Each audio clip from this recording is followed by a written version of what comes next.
അല്ലാഹുവിന്റെ റസൂൽ സല്ലല്ലാഹു അലൈഹി വസല്ലമ തങ്ങൾ പറയുകയാണ്, സഹാബത്തെ അറഫാ ദിവസം നിങ്ങൾ നോമ്പുകാരായി ഈ വാചകം നിങ്ങൾ ധാരാളം പറയണം.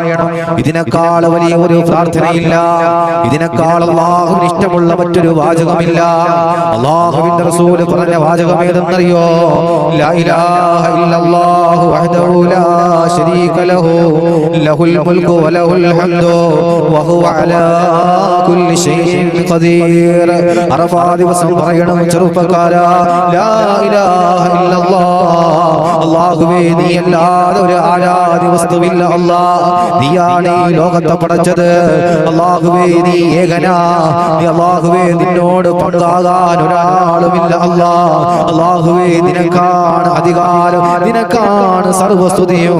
വഹുവ അലാ കുല്ലി ഷൈഇൻ ഖദീർ, അല്ലാഹുവേ എല്ലാത്തിന്റെ മേലും കഴിവുള്ളവൻ നീയാണ് എന്നൊരാൾ പറഞ്ഞ അത് അല്ലാഹുവിന് വല്ലാത്ത ഇഷ്ടമാണെന്ന് ആദരവായ പ്രവാചകൻ നബി മുഹമ്മദ് മുസ്തഫ സല്ലല്ലാഹു അലൈഹി വസല്ലമ തങ്ങൾ പറയുകയാണ്.